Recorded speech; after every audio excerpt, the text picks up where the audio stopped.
To the Gambling Files podcast, the podcast that just this morning committed to taking knitting lessons.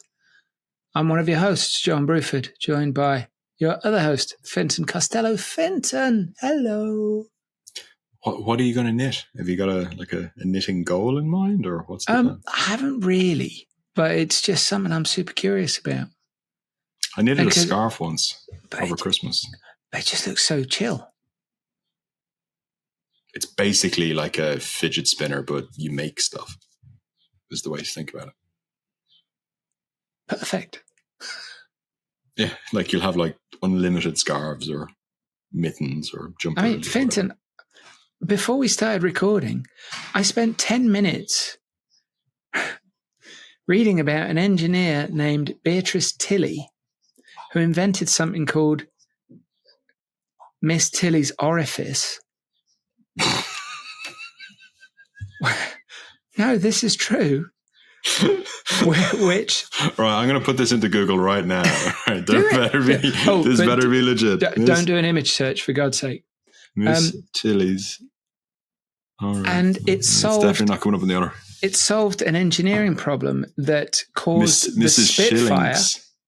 Yeah, Miss Shillings. Beatrice Tilley was short for Beatrice, of course.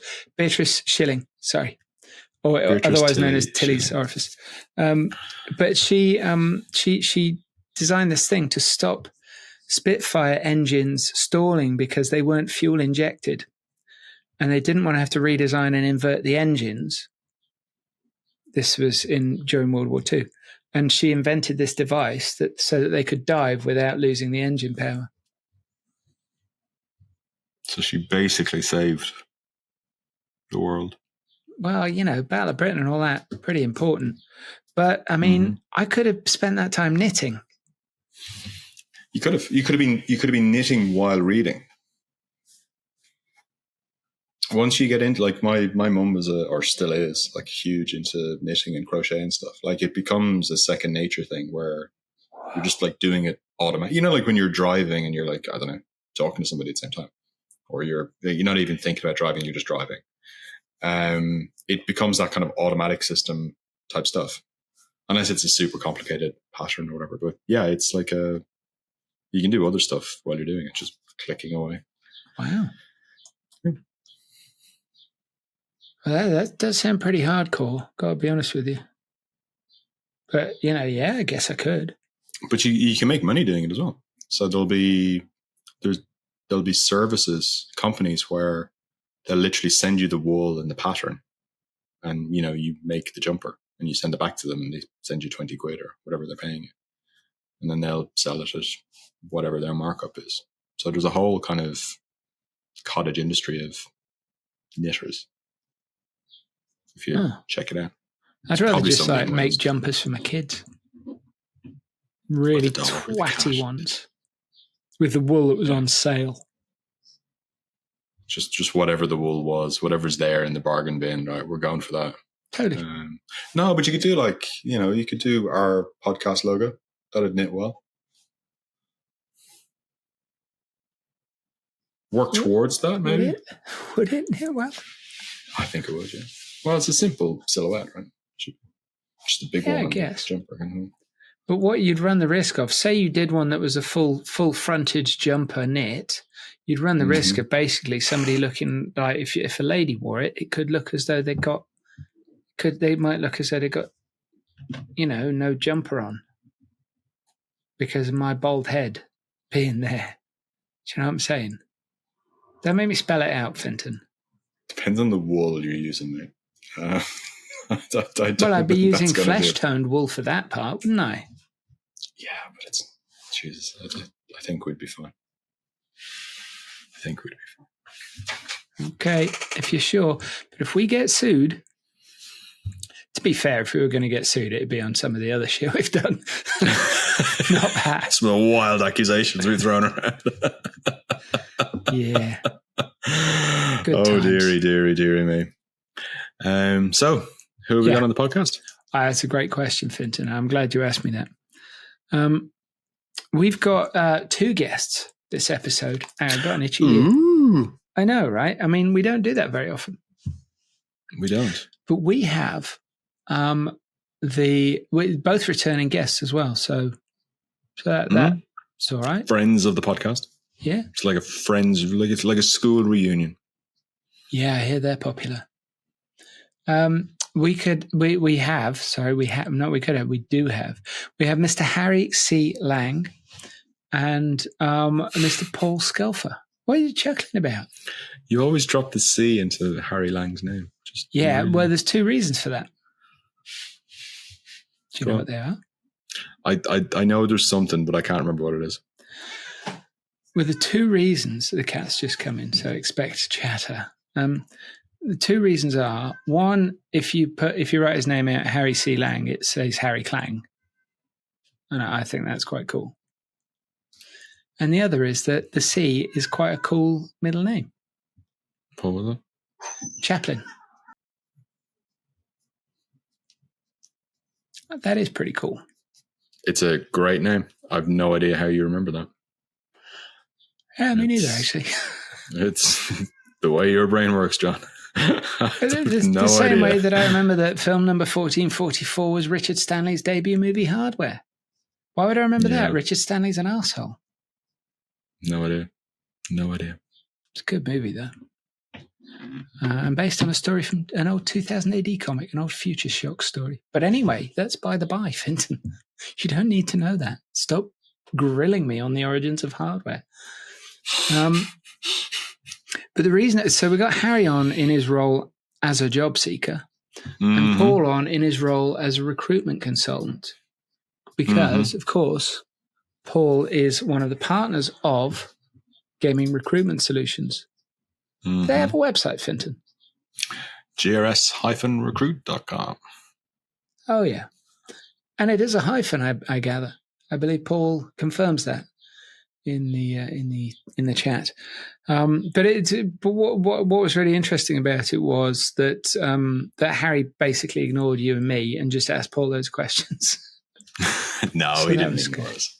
No, it's important. I think it's, I think what huge fan of what Harry's done, and he's a great role model for stuff like that, where his positivity and his willingness to just do something about shit is brilliant. Yeah, it's why I like him so much, and I think it's there's a stigma to talking about being unemployed or leaving a job or being made redundant. I talk about it like it still burns me.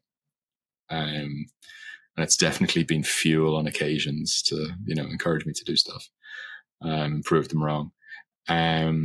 But, there's ultimately that's just wasted energy. And I think Harry is a great role model for this, of just fucking get out there and get after it and make stuff happen. So if you're looking for a senior marketing person who makes stuff happen, Harry's worth having a chat with.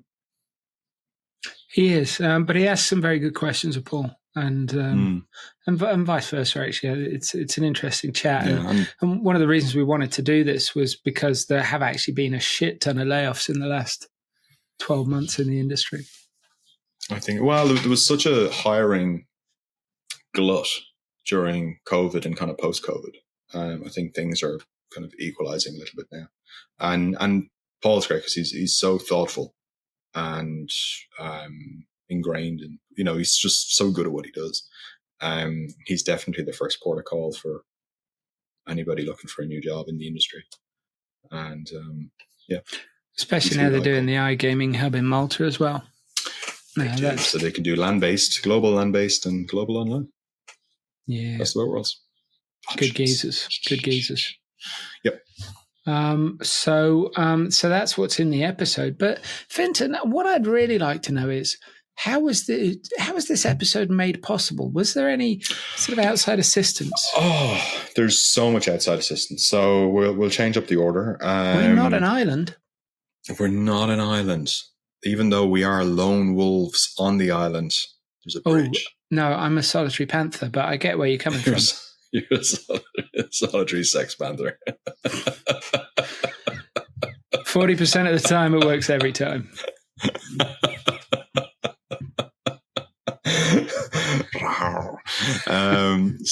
I need to practice my growl. That may be my growl. favorite part of that movie. Sex Panther or 40% The Sex Panther part, and that little conversation and his shelf of fragrances and the Sex Panther. It's very funny. Sorry. So one of our amazing sponsors is Optimove. They are the gambling industry's #1 CRM software. Majority of over half of the EGR Power 50 use it, and the other half should be using it.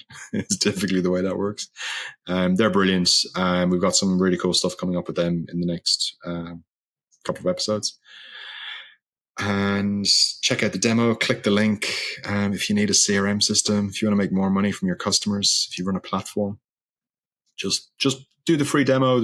I think there's a free month of service and stuff. Just go check it out, do the demo and make loads of money. Trust us. And the Hugely other impressive. one, which I'm also excited. I know we've got 2, and you know what? We've possibly got 3. The other one I'm really excited about is Clarion, who are the masterminds behind IGB Live Amsterdam, which is you could say that our sponsor right now is IGB Live. Yeah, you could say it's IGB Live Amsterdam, which is in Amsterdam. For the last time. For the last time. At this time of year. I think, aren't they? Oh, yeah. He's moving to London next year. That's what it works. So, it's great. Big conference. It's amazing to see how it's grown over the years. Based on my inbox, it's going to be huge. I think a lot of people are carving time out to get to Amsterdam. Amsterdam this time of year, it's 30 degrees here right now. Sun is shining. You can see it behind me. Get on the canals, get on a boat, have a Heineken, have a bitterballen, do some business, catch up with some friends. Totally worth a couple of days in your diary. Would highly recommend it. Well, I'm not going though. Yeah, I will. I can cycle there. It's my favorite going. It's a 15-minute bike ride away. Brilliant. It's perfect. With me, it's an hour and a half drive to Birmingham Airport, 2-hour wait at the airport, an hour flight, which isn't a massive inconvenience, to be fair. It's not, but it's if you needed to be here, it's actually very easy. It's a great city. Amsterdam's great, particularly this time of year. It's just stunning. So it is. It's cycling around in 30 degrees and flip flops is just fantastic. Not clogs then. No clogs. I'm not a clog guy. I kind of assumed that you can get those it's like a cage for your foot on a bike. You can get clip-in pedals, stick your foot on pedals, and you get the cagey things. I just assumed that in the Netherlands it would be a clog. No, it wouldn't be. They do. You see guys clogs. You see guys who do outdoor. I've seen outdoor construction where it's like muddy and stuff. I've definitely seen construction workers wear big clogs. With socks or without socks? I didn't look that close. I think I was just so fixated on looking at the clog. I didn't look at the rest of the attire. But I'm assuming it's a weight spreading, like a snowshoe type. Yeah. Yeah, basically. Which was fascinating. Just like one of those, they do wear them. It's interesting. They do wear them. I've only been here for a short time. How long have you been there, Finton? A decade at least. Yeah. So I'd like to spend the next decade finding out if they're wearing them with socks. Will do. I'll keep an eagle eye. I'll take a photo if I ever see it. Okay. That would be great. I would appreciate that. I don't know about the listeners. Yeah. So that's our sponsors. We might have another sponsor coming on board soon. That's pretty exciting. But we're not allowed to talk about them. Not yet. No. But we will. We'll talk about them a lot soon. Yeah. Yeah. Because that's what happens. And I'm certainly not going to give any clues as to their identity. Am I allowed to give a clue as to their identity? Nah, I don't. Okay, no, I won't. I won't. And The cat only came in once. So, but they did list a bunch of competitors that spend a lot of money, and we're like, oh, okay, hang on a second. Let's not rush into this. Yeah, so which ones spend the most? And is there contact there? Just in case they get in touch with us, we just want to know who to look out for on the emails. They'll sponsor an envelope opening. I'm in. Yeah. We've got loads of envelopes. Nasty blue ones from the tax authorities. Do you know what I have been thinking of? We did talk a while ago about the possibility of sponsoring the bottom of this glass. We could do that, yeah. We could start selling it. And I was thinking, well, we got video as well, and so that would make sense for the video. And then we got the old forehead sponsor. Yeah. There's so many, like we could basically turn it into like a James Bond movie, right? Where there's like all the product placements. So it'd be like you're taking a sip of your Heineken, you're wearing your Omega watch. Oh, don't, that's the your Aston Martin worst keys. Product placement in history was the watch conversation in Casino Royale. It was so clumsy. They're always clumsy. No. This was next level. I mean, they're sitting on a train. They've just met. They're doing a bit of the old flirtation. She's like, oh, I like your watch. Is it a Rolex? No, it's an Omega, I think. Do you like it? Look. It's fucking shit. And I'm only slightly simplifying the dialogue there. It was so bad. It's and I was loving the movie up to that point. Loving it. Got to that point and I'm like, peace out. Fuck. But anyway, is there anything we have yet to cover in this intro? I think that's more than enough gold for the listeners. Okay, I am just going to share a joke.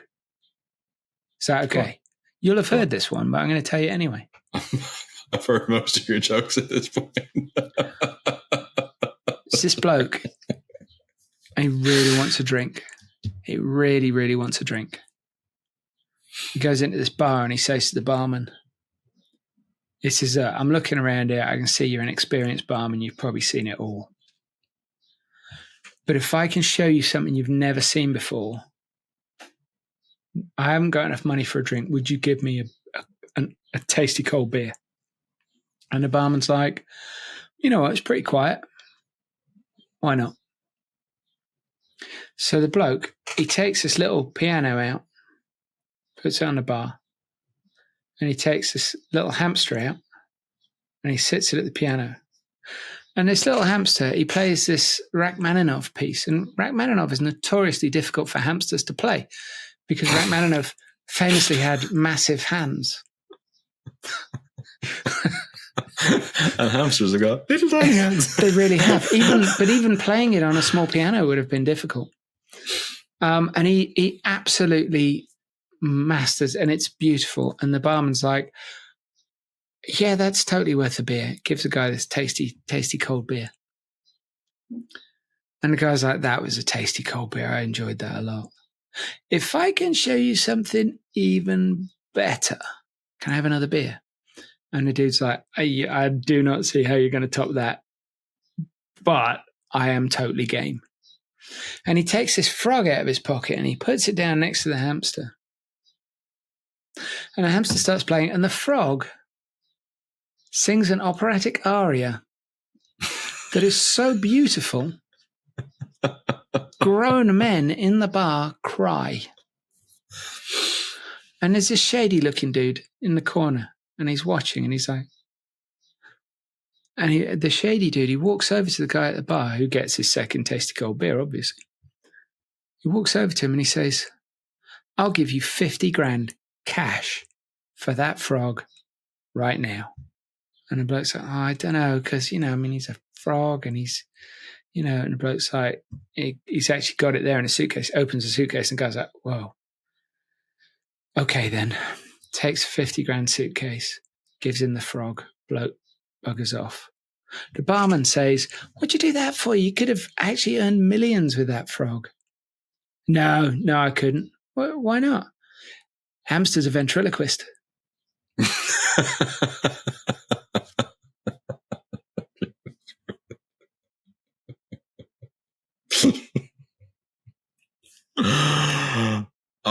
haven't heard that one, in fairness. That's good, a new good one. joke. Anyway, enjoy the episode. Enjoy the episode. We're joined by two guests. Two. In a bumper episode, we're going to talk about a couple of different things. One of the main things we're going to talk about is why is my dog squeaking? And I'm not going to talk about that. He just squeaks all the time. Maybe I should oil him, put a bit of, Anyway. But we're joined by returning guests, two returning guests. And I'm not sure what screen order this is going to be in when you're looking at it. So I'm just going to wing it and pretend it's exactly the same as mine. Mr. Paul Sculpher and Mr. Harry C. Lang. Paul, Harry, welcome. Now, the eagle-eared amongst you, Thank you. Hello. may remember what they do. So Harry's a frequent guest, talking very often, most often probably about marketing. And Paul is generally talking about, well, actually, yeah, Paul, you come on, you talk about some regulatory bits and bobs and casino operation stuff. But today you're here with your recruitment hat on. That's right. Yeah. So welcome to you both. Anyway, thanks for coming. We had a very heated conversation before we pressed record about cheese. I'm not going to go back into that. But no, we've only just settled everybody down. We can't reopen that can of worms anymore. No, let's just say that it was at some point Harry is going to accept Red Fox as his king. Do I get a right to reply? I don't want to besmirch your podcast with cheese chat, but just for the record, no one in their right mind would categorize a single cheese as the king of cheeses. That's all I'm going to say on the matter. It's closed. Only because you haven't tried the king of cheeses. It would have to melt my face for me to be impressed with the level with which you're selling it. No. All right, I'll give it a go. I'll email. Excellent. He's gonna email. He's gonna say, "Well, it was all right," but he's gonna deliberately not be impressed with it. No, I'm nothing if not a man of integrity when it comes to cheese and dairy products. Does everybody? Well, three of us are in the United Kingdom. We've got a general election coming up very quickly, which we mentioned in the preamble before we started recording. Now, does everybody know who they're voting for? Sadly, I mean, reluctantly. There's not really a celebratory mood around most people's voting characteristics these days, is it? It's like the least bad option tends to be everyone's pick, isn't it? Pretty much. Paul, you're looking a bit... Are you angling for us to out ourselves on live podcast? Oh, yeah, 100%. Well, no surprises. The plumbing voice dickhead's voting Tory, so that I'll give you a head start there. I just can't see a compelling reason to vote for anybody. I not so much that they're all evil lying bastards, although there's an element of that. I just don't feel pushed towards any in particular. We've not been doing great under the Tories. There's an awful lot of Labour policies that aren't particularly comfortable. Libden's there's no real point voting for them. So I'll do something else. My dog's getting groomed that day, so that'd be my substitute. I'm washing my hair on July the 4th. It's been in my diary for months. It's interesting though, because I mean, in terms of options, I'm keen to listen to Radio 4 these days because I'm getting old. And they were just doing a quick vox pop from all the major parties. And the Greens had their go, because, the Greens, you can't not like the Greens. Save the planet, harmless, unwinnable, but harmless, vote for the planet. And they got all their facts wrong and were called out by, Radio 4. They're quite good journalists on Radio 4. And they called them out on all the facts they got wrong. And then they doubled down on it as well. And you're like, all you need to do is say, look, we're going to tax rich people and plant a shitload of trees. And that's all we're going to do. Oh, yeah, and then, something to do with schools and NHS and some more trees. That's their mandate. They're never going to win anyway, so they can really make up anything and just say, we're going to give everyone $1 billion and plant even more trees. And they didn't do that. They started stepping into everyone else's lanes, trying to be like proper, serious politicians and competitors, and then got it all wrong. And you're like, just talk about trees and ridiculous positive policies that benefit everyone. Give yourself a fighting chance. I actually think, though, Harry, that the Greens will make some. I think they'll get more this election than they ever have before.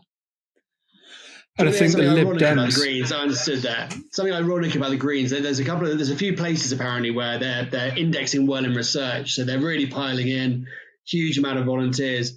And one of these places, I can't remember, somewhere in the Midlands, and they've just decided just to go to town on campaigning. They've got 700 volunteers in the borough or whatever, and they're leafleting everyone. And you're like, you got one job, Green Party, one job. We live in the land of digital media. Like, if everyone who you're trying to impress has got a mobile phone attached to their face half the day, don't fucking leaflet everyone. Don't. Just what? Well, that's interesting, because something I've noticed, like particularly on Twitter, is the amount of mileage that the Reform Party is getting is extraordinary. Now, I don't believe for one fucking second that these are active voters that are putting it out there. I think they're blitzing it to basically make it look like if you vote for the Reform Party, that there are other twats out there as well, so you're not alone. And I think they're it's backed off fascism, and in the same way that national populism is kicking off in Germany of all places. I mean, for God's sake, in Germany, national populism and effectively fascism with a PR face. And that's what it is. It's like things get difficult, things get tough. What do we want to do? And the likes of Farage comes in and goes, I know, we'll just get rid of all these people coming in, stealing your jobs. It's these old tropes they're laying out. And it's like, no one with a quarter of a brain can take it remotely seriously. But then welcome to modern Britain. They're probably going to storm it in some marginal seats. Then they'll get a little sniff of power, and then they'll start doing deals with various people. And the next thing you know, they're actually taken seriously as a political party, which is terrifying. Because you can imagine what they actually want to do. Give Farage 6 pints and a closed room. And I think some of the policies would start getting pretty scary. Apparently, though, he has great stamina and is a very considerate lover. I was reading at the weekend. Jesus Christ. I seriously read that at the weekend. I'm not even joking. A man that argue would have to be very capable swordsmith for him to get anything. He looks like a frog. Apparently he's very popular with the ladies, and it wasn't him that said that to me. But people marry like mass murderers. Isn't there pen pals that get married to like mass murderers and serial rapists and things? Yeah. It takes all tastes. It really does. I'm just wondering what kind of weird erotic fan fiction John was reading at the weekend to end up with a Farage sexual commentary prowess thing. A Farage à toi. One of us had to say it, yeah. It's even worse. Actually, Harry, I'm curious, very curious about this, right? As a presumably historical Tory voter, what's your take on the betting scandal that's all kicking off? Well,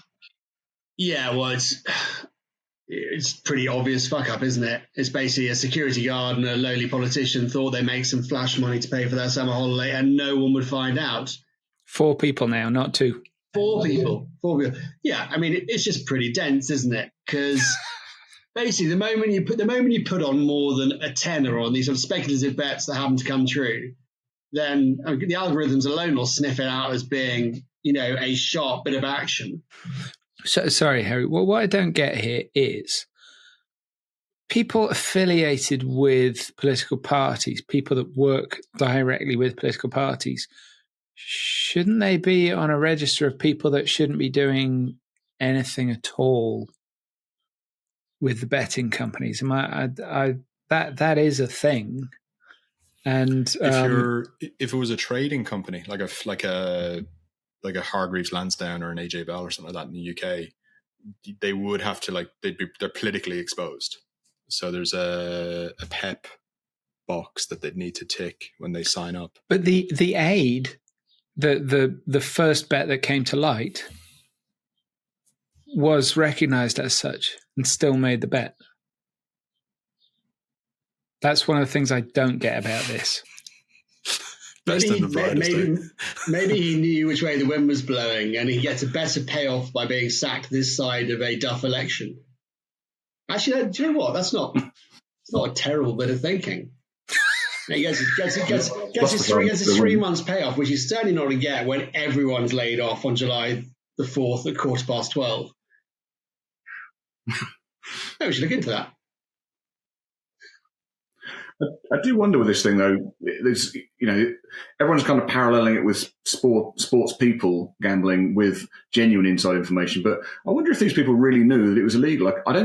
It's not enough money to be really risking a career over, or risking being lampooned in the press. I'm not sure that they were aware that it was going to be illegal. And the other thing is, with all these sporting events, or with all betting events, somebody knows information first, and whoever knows anything first makes the money. There's a couple of examples in my past where, in one example, there was in the NFL, a key player had his suspension lifted, and it happened late night US time, 3 a.m. my time. I happened to be up, probably had a couple of beers, noticed it, and jumped on Betfair and locked myself in a couple of £100. Now, I knew something before everyone else knew it.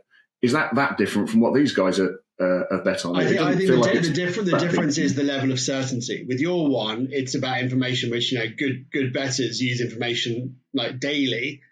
In their instance, it's an absolute certainty. They've got a fact which isn't meant to be public domain. In fact, it's probably one of those ones where it's the equivalent of an NDA. Like, this is top secret government information. Maybe. So the fact that they use that in something external, by definition, using it then expressed that certainty to the people at the bookmakers.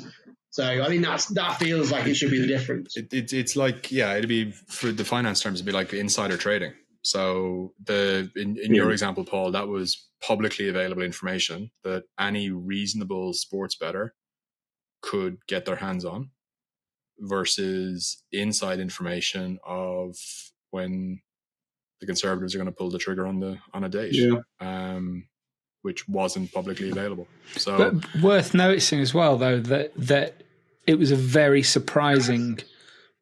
It was very surprising that the election was brought forward to be so soon. Yeah, I think everyone was surprised, didn't it? Including the rest of Rishi's party. Everyone's in there going, basically, we're just hasting. This is a turkey voting for Christmas to happen in mid-December because it's had enough of life. There's a great. What are we doing then? Why not wait till the end of the year when arguably something like possibly a giant tsunami could hit southern England, or better still, northern England? And I don't mean that's against northern England. But Tuscany is gorgeous in August. Why would you want to miss that? Tuscany is nice in August. Yes. Which I've stolen shamelessly from a comedian somewhere. I can't remember who, but. Wow. Is that where Rishi's going to sail off to? Surely Rishi and his family have a super yacht somewhere, don't they? Like a secret super yacht? The one of the WhatsApp groups I'm in, they're talking about, like, apparently the kids' school in California is already booked for the new school year. Yeah.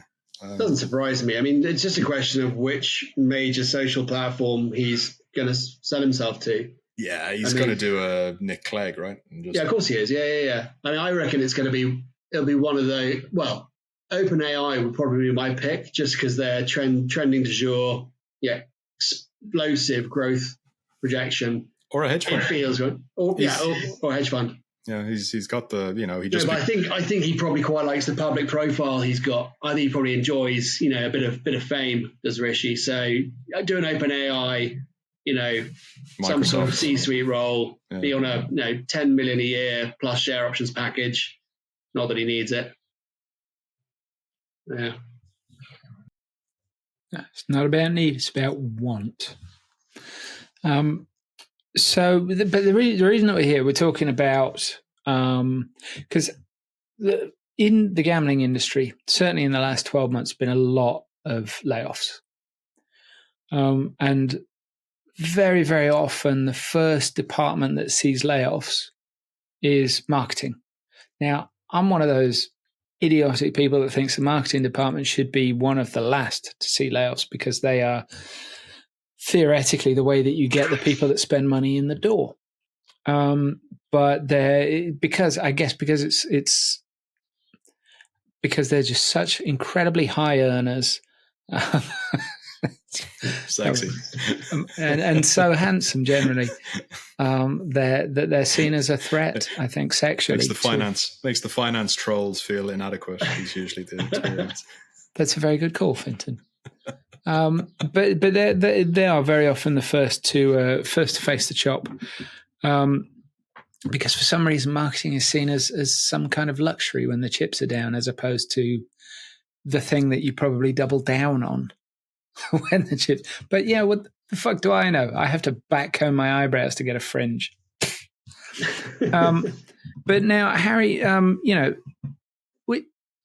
you've found yourself recently in the world of people that are looking for a job, and Paul here is a recruiter, and what we want to do is to get you on here to talk about the two sides of that coin.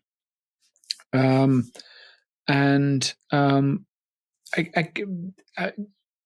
me if we're delving into areas that are too sensitive. But could you take me through your sort of 5 stages of grief in the initial part of the? Can you talk about what happened? What your route here was? Yeah, no, I'm probably going to stay away from the details. Part of it is professional courtesy. Part of it is probably linked into exit agreement. But yeah, I mean, this is my 4th gardening leave in a 25-year career. Doesn't really hurt anymore. This is what happens to people, marketers, like you say, more frequently than most. It happens, and it's more often than not related to performance or what your contribution has been as a sort of senior leader or your team as a whole. It's just stuff that happens, and more often than not, you can't really do anything about it. It's not performance related, which it normally isn't.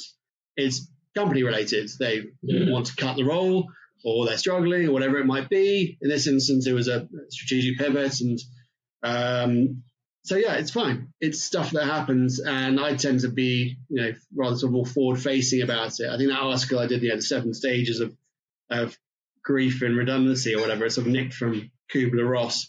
So it's rather joking, but it is all true. You basically have to get over the hurdles really quickly. Like, you might feel shame, you might feel embarrassment, you might be in denial about what's happened. Okay, in this instance, I was over those within about 4 minutes. By the time I got to the car park, I was thinking about spending time with family, improving my golf game, and speaking to some headhunters and tapping up potential consultancy clients. That was literally by the time I left the car park. So it's more about just concentrating on the more positive aspects of, right, what do I do next? It's harder earlier in your career because it feels like the world's ended. It feels like, you've been taken outside and shot professionally. And it's awful. It leaves you feeling sick, and it makes you worry about the future and how am I going to pay bills. And obviously, that side of things tends to be easier when you're later in your career if you've been sensible with your savings. Early in your career, you think, I've only got a month of rent left in me. That's genuinely terrifying. So I do sympathise with those, the earlier stages. But my instance, it's get back in the saddle. Enjoy the time off. For goodness sake, how often, we all work pretty hard. How often do you get to drop your daughter at school every day and catch up with your friends over a round of golf and, wash the car and do some writing? It's awesome. It's at some point I would like to be back in gainful employment, but, there's only so many jobs out there, and only certain ones are going to want someone like me. And there's only some of those, you get to the thin end of the pyramid pretty quickly. There's some of those who I actually want to go and work for. So you've got to be prepared to be patient. But yeah, my biggest advice is always just don't worry. Don't worry too much about it. If you're financially okay, look at the positives whilst you focus your game plan on contacts, headhunters, CV cleanup.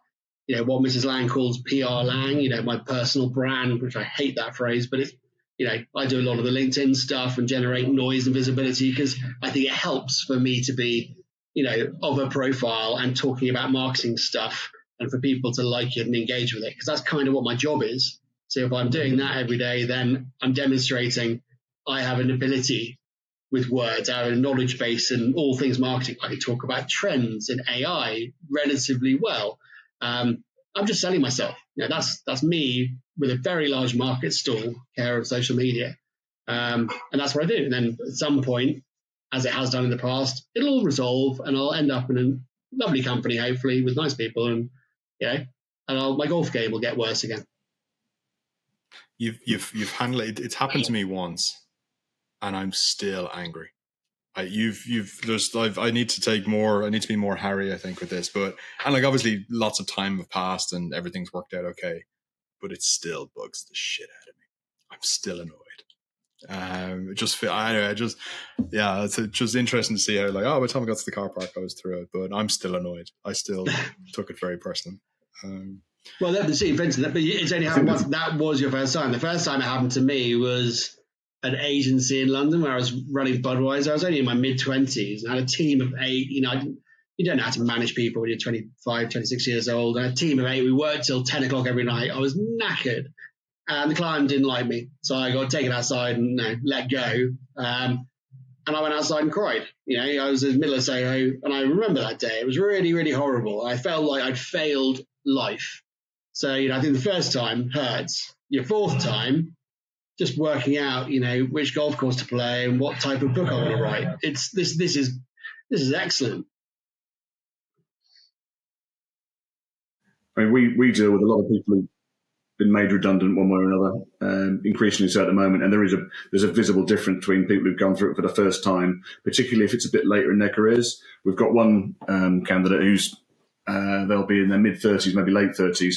First time it's happened to them, and they've done really well in their early part of their career. And the problem is they are their job, or they are what their job was. Then when the job's gone, it's a devastating blow. And we got a bit of a standard line to people who are finding it difficult, which is, firstly, working at a senior level and expecting not to get made redundant. It's like being a drug dealer and expecting not to get shot or arrested. It will happen sooner or later. It's just inevitable. But the other thing is, on a slightly more positive note, when it's people who've been wrapped up in their job completely, you want to say to them, it's not that you used to be important and you're not important anymore because you were never important. You just made important decisions. You're just a person like anyone else. And now you're back to being a person like anyone else who doesn't make such big decisions every day. It's just a part of your life. It's not your life. Having said that, it is tough. But as you say, once you've been through it 3 or 4 times, I mean, I've kind of once, but later in my career, my wife's had it a couple of times. It's part of the game. You start counting what's going to happen to your golf handicap and count how big your payoff is. If you get it right, and if it's the right situation, it can make a material difference to your financial future, just the payoff. I like the idea, Paul. You're there with somebody who's really struggling with their identity crisis. You're like, you were never important in the first place. Fly on a wall for that car crash. I'll get you through the day. You're right. You're absolutely right there. I mean, it's very hard not to entwine identity with work. It's 8+ waking hours a day. It's what you do. Arguably, you're better at it than other people are, which is why you have some level of success. It is a part of your identity and your ego, and then it stops for things outside your control, and it's quite hard to manifest with that and go, oh, I didn't choose this, and now this hurts, and then the worry comes, financial worries, career worries. Will people touch me? Am I damaged goods? And this sort of relates in. I'd be interested to get your take on this, Paul, about the open to work banners on LinkedIn. And I did another article just about that. I kind of outed myself in a rather grandiose fashion this time round. I was like, hell with it. No, own the process, enjoy it, and also, use it to be supportive of others who are struggling a bit more with this process. I'm obviously on my 4th round, so I'm okay with it. So I kind of thought it'd be a useful exercise and a practical one to own it and to demonstrate some of the positives. But then it's like, it's open to work made me look desperate. To recruiters, they say they look for open to work and it's great and very positive. Behind the scenes, they just see you as damaged goods that, it's the jumper that someone returned to next because they didn't really like the colours. It's secondhand goods. And it's a genuine concern for many people that they want to be seen as valued and the negotiating power will be enhanced, which I still think probably is true. But from a recruitment standpoint, So what's your take on all that, on flagging yourself as being available? I just don't see a downside. I would never. This isn't a principle thing. This is a practical thing. Sometimes you find out someone's available who you didn't know was available. And we work in a relatively small pool in betting and gaming, Europe and increasingly around the world. But it's not thousands of people at exec level. It's hundreds. And if you pick up the news that one of them's available or,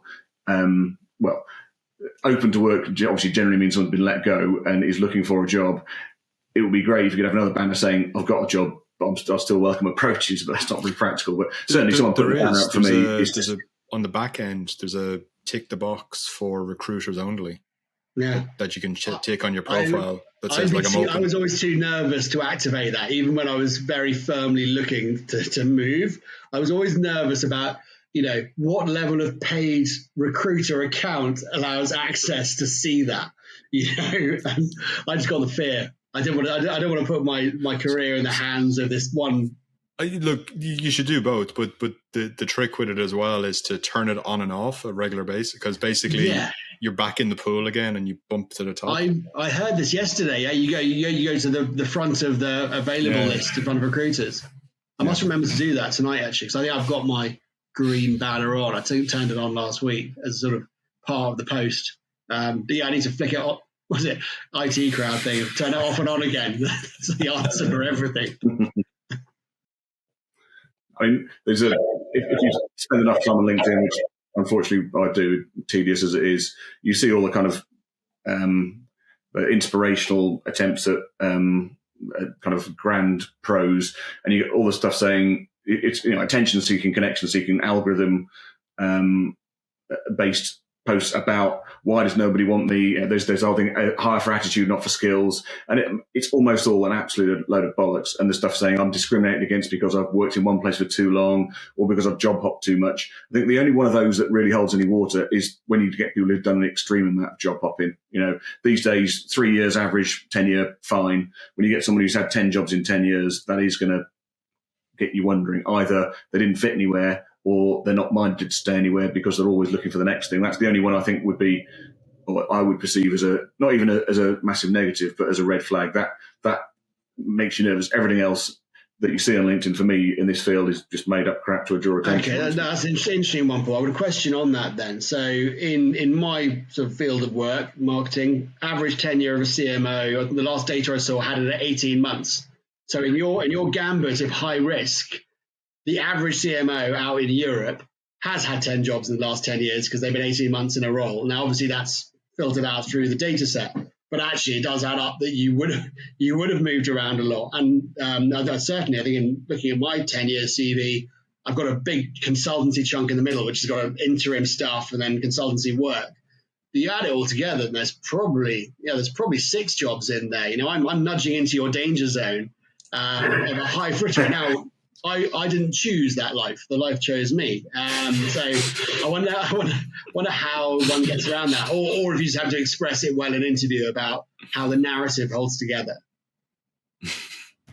I mean, to kind of de-red flag yourself on that, all you need is the word interim. There's no reason, or there's nothing negative about choosing to take some interim appointments.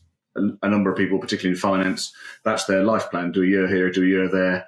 The length of the contract. So I think as long as there's an element of it being visibly interim or consultancy projects, it's neither in nor there. It's if you've, I think, and again, this doesn't mean people aren't employable or aren't people we'd put up for jobs. But if it is 10 full-time jobs in 10 years, then that's unusual. And I think at that level of moving around, there's a reason behind it. That is very rarely just 9 bad situations that led to the 10th job, or happenstance. There's something about the candidate that wants that to happen, and you need to find out what it is before you're completely comfortable doing anything with it.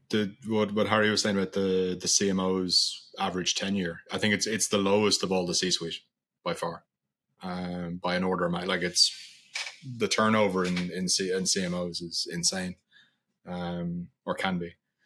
What about the concept of fractional CMOs? That seems to be more of a Yeah, I think that's become much more popular. I'm a member of a couple of WhatsApp groups. I think a lot of these things popped up in the lockdowns, and there's a couple of very well populated ones for marketing leaders that I'm in. I think one's marketing leaders, one's CMO circle, and they're really useful. Everyone shares advice, shares guidance. Everyone's there to help each other out. So it's a really nice community. It's proper community stuff. There's a number of fractionals on there, and I think some people it's a career choice, like interim. Some people do interim for their whole careers. The fractional piece, I think, is very similar. It's an interim by another word. You have multiple clients. You do like 1 day a week. For companies can't afford 180 grand for a CMO or whatever it might be, but they want the strategic insight and all the sort of knowledge base. It's brilliant. When I deal away for a startup to operate, you have someone 1 day a week just going, right, next week you need to do this, this, this, and this. Engage that agency, engage that freelancer, pluck that from Fiverr, put in that data set, get these analytics, and web design, whatever it is. And then they put a glove, and then more junior people perhaps who are more affordable can go and execute. I think it's a wonderful and very sensible way, especially for early stage growth companies to operate. And I think a lot of people like it as a career. I would happily do that if the work was reliable. My problem was when I had my consultancy business. The first year was incredible. I will never get paid more than that year. The second year, I worked 4.5 months out of the year and got basically a year's salary as was. The third year, lockdown, and luckily a client picked me up on a permanent contract because all my other clients just disappeared. And it was awful. I spent all my time worrying and not able to, I was working really hard, couldn't close any clients. And it was difficult. I never quite relaxed because it was always more to do to generate that next bit of work. So as much as I think it's great, and some people I think either they're very good or specialists and they can guarantee the work or near as damn it. But I was speaking to a lady earlier from Easton Bridge Partners, and she looked after the interim recruitment over there. She had a conversation with one of her candidates, and I think the quote she said was something along the lines of, every role is effectively interim. Now, whether she worked in a permanent position or an interim contract, she viewed them all as interim roles because they lasted, the perm ones were lasting 2 years, maybe 3. It's a good length interim contract, so that's how she perceived it. And I thought that was a very interesting and rather realistic way to view a modern marketing career is, you're here for a good time, not a long time. Yeah.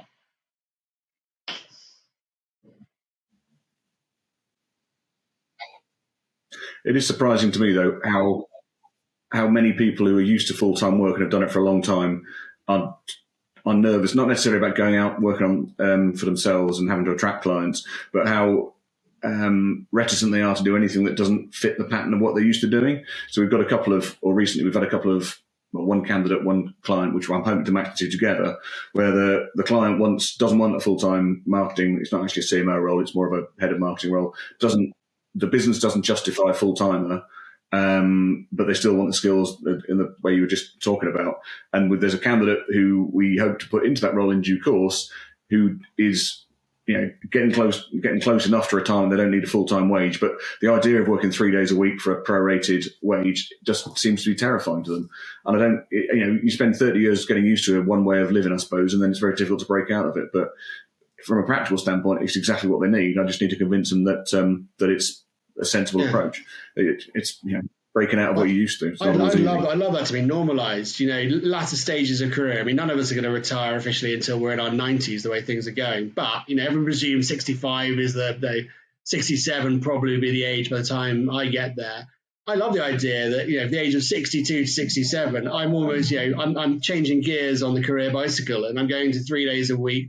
Ideally, by then you're doing some non-exec stuff and all that jazz. But 3 days in a company or 2 days for one and one for a startup, you've got a lifetime of skills and experience and expertise to share. So you're hugely valuable in that respect. And you probably want to start, winding down into the fun stuff of life. And you hopefully don't need the full-time salary because kids might not be so dependent, et cetera, et cetera. I think that sounds like it's the sort of thing we should give a name to, like twilight working or something. When you literally just down pedal a bit, and then people get the benefit of your skills on the cheap, effectively, and you get to have an easier work lifestyle for the last few years. The challenge with that, though, is if you take, you're the startup, And chances are, if you're whoever in the startup, you're in your 20s or 30s, and the 67-year-old guy walks in, and you're just like, there has to be some ageism there where you're just like, who the fuck is this, and what does he know about TikTok, or whatever the equivalent is of the day. And where, I suppose, I get the notion, but I think particularly for marketing, it's such an ageist thing. It's a fair point. No, Vince, it's a fair point. But then arguably the same would be true. You know, I'm not 67. I'm 47. To a 22-year-old, I'm ancient. I am old news. You know, when I grow a beard, it's properly white, right? But I'm not irrelevant. I go into these meetings. I was tapping away on aggressive TikTok campaigns no more than 5 weeks ago. You know, I was in there in Discord. We're looking at disruptive stuff with Twitch. That's what you do as a marketer these days. If you aren't up to speed on these channels and you're operating in the digital space, you're in trouble already. So I'd suggest that 67-year-old me is on fartbox.com, the trending social media du jour, and I'm getting good at it, or at the very least having a strong enough working knowledge to know where it fits in. And then it's, as it is now, it's executed by 23-year-olds who live and breathe it in their spare time. But strategically, you understand the fit. And that's all it's ever been, really. For a marketing leader, you're never the expert in the channels you're operating. Your team are the experts. You know the benefit, the opportunity, how they blend together, what they should cost, what the KPIs are, and then the people management. And then they execute it as the subject matter experts. That's always going to be the case. So I think maybe I'm sort of speaking a future I want rather than a future I know. But I'd like to think that is still the case. You do raise a good point about that weirdness of managing someone 4 decades older or 6 decades older than you, 5 decades older. But that's your challenge, and your communication challenge is to make yourself look hugely useful. Yeah, look, and I think there is a huge value that, look, I've seen this hype cycle 15 times now, right?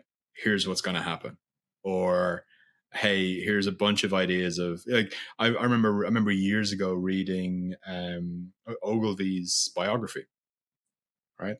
And I thought I was a shit hot digital marketer, got the world by the balls. I understand this stuff.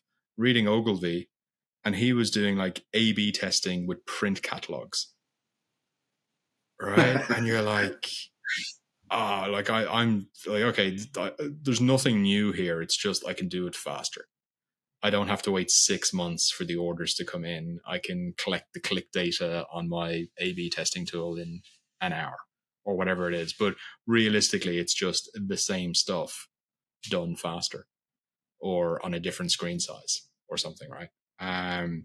So I do agree, and I think, but I suppose it's the, like you said, then it's actually a communication issue. So the perception could be too old when you're in your 70s, or whatever.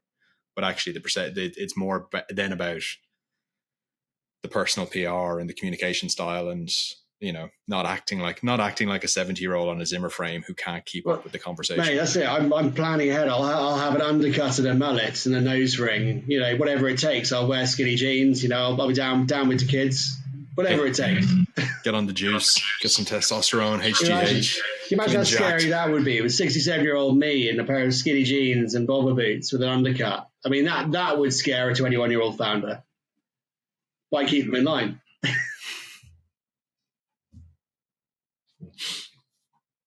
Interesting. So not completely off topic. So you've been in the games industry, which I'm absolutely fascinated by because it's very fast moving. There's a lot going on. They're typically at the cutting edge in a lot of areas. What could the gambling industry learn from the games industry after your stint there? It's tricky because my biggest channel on mobile games was the app networks. The app ad networks, and I was a client and a media owner within those networks. So we were highly ingrained. We had a monetization team. We monetized our own ads in our mobile games. That was kind of fascinating. And interestingly enough, that's never been trialed. You've got sports betting apps, casino apps. It spends all its time looking inwardly.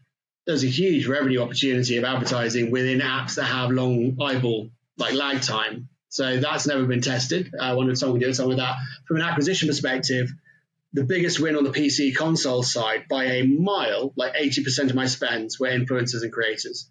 So from the gambling perspective, it's tricky ground because your rules around can't appeal to kids. Well, that knocks out, I don't even know how you judge it anymore. Do you judge it on audience age estimates? But that was easily the most profitable and successful channel for me on PC console games. So in whatever guise you can engage with the creator economy, and specifically TikTok was we had TikTok wins where we'd offer creators money via the platforms we use or via direct relationships. We had a huge amount of methodology around IPR, the influencer and PR team in my team. We'd offer someone some money. They'd be big, like a MIDI or maxi influencer, 2 million to 5 million followers. This guy had 12 million, didn't have the time to do video for one of my games, but liked the game. 2 weeks later on, he does a video because he's got some spare time and bandwidth for free. Organic campaigns for creators because they need the content as much as you need the eyeballs. And then that video worked, so he did another one. Then that video went gangbusters, so he did another one. We ended up sending him $1,000 as a thank you present, rather than like $2,000 per video. We sent him $1,000, and he'd done 5 videos. So organic relationships, giving people content that's then good for their channel and gets their ad revenue from YouTube or from lesser so TikTok. And then TikTok, we work with a lot of micros who had 200 followers. Follow accounts don't matter. We had these kids over in the States. One had 6 million views on one of the vids. Our game metrics went through the roof off one video. So tapping into anything that, legally, obviously, or working out a way to do that. Is there a play for free model that you're allowed to promote? I've heard rumors of that .NET strategy that might be coming back in various guises, which is fascinating.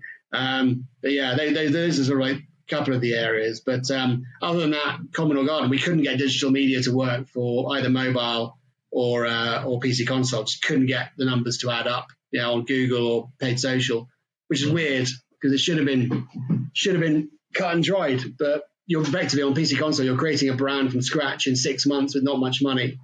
You don't have that brand legacy, so I think that's part of the problem. Yeah. Paul, any final words of wisdom?